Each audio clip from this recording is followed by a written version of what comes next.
Assalamualaikum warahmatullahi wabarakatuh. Perkenalkan, nama saya Alvina Kosasi dari kelas 12 IPA 4. Di sini saya akan menjelaskan tentang pemanfaatan sampah organik menjadi ekoenzim untuk memenuhi tugas ujian praktek mata pelajaran biologi dan kimia.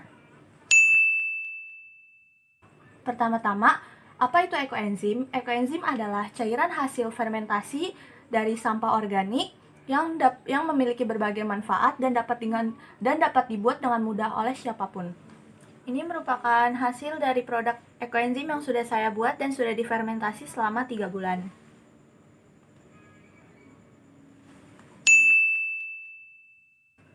Tujuan percobaan kali ini pada dasarnya, ekoenzim mempercepat reaksi biokimia di alam untuk menghasilkan enzim yang berguna dalam pemanfaatan sampah dapur.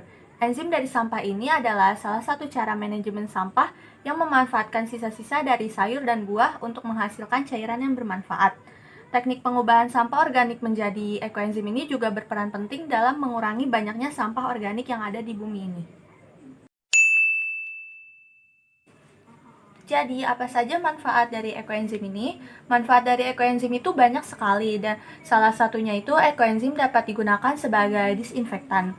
Karena ekoenzim itu mampu membunuh bakteri dan jamur sehingga dapat digunakan sebagai cairan pembersih dan pestisida berbahan alami.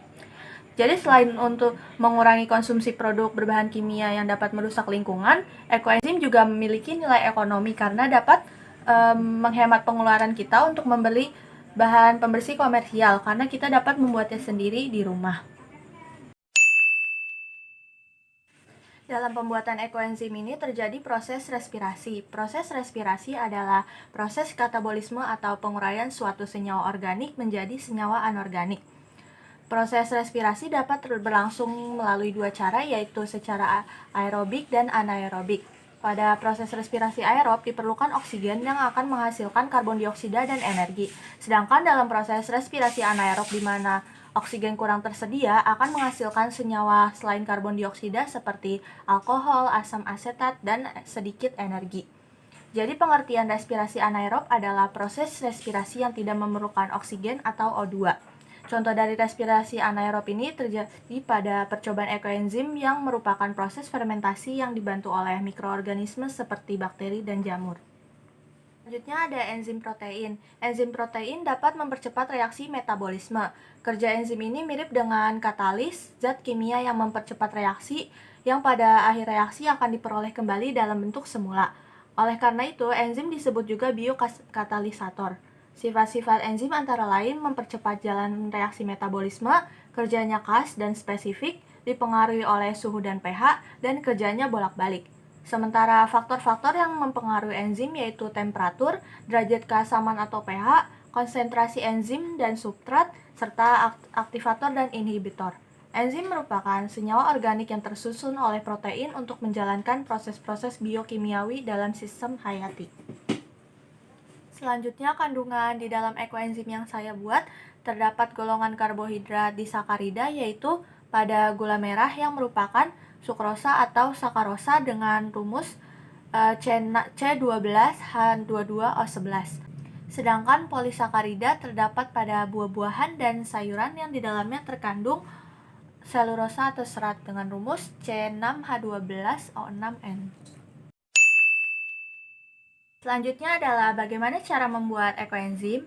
Ekoenzim itu sangat mudah dibuat oleh kita sendiri di rumah. Bahan-bahan yang digunakan itu antara lain 5 liter air, 500 gram gula merah tebu, kulit buah. Di sini saya menggunakan nanas, jeruk, pisang, mangga, dan salak. Lalu ada kulit sayuran yang saya gunakan adalah terong dan labu. Lalu ada sayuran yang terdiri dari bayam dan sawi. Nah, langkah-langkah yang harus kita lakukan untuk membuat ekoenzim sendiri di rumah itu, yang pertama, cuci buah dan sayuran hingga bersih, dan bila ada bagian yang busuk, kita buang. Lalu, masukkan semua bahan itu ke dalam wadah. Dan yang kedua, masukkan air ke dalam wadah, tapi tidak diisi sampai penuh. Yang ketiga, masukkan gula merah tebu ke dalam wadah dan tutup wadah hingga rapat. Lalu simpan di tempat yang sejuk dan dalam suhu ruang. Buka wadah penyimpanan setiap sehari sekali dalam minggu pertama, Dan buka tutup wadah penyimpanan selama 2 hari sekali pada minggu kedua dan ketiga. Lalu setelah itu biarkan cairan terfermentasi selama kurang lebih 3 bulan. Dan setelah kurang lebih 3 bulan, ekoenzim siap dipanen.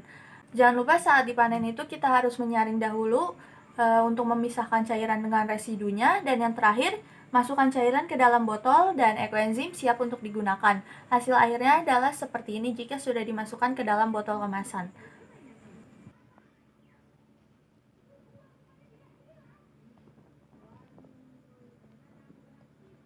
Sekian penjelasan dari saya tentang percobaan pembuatan ekoenzim.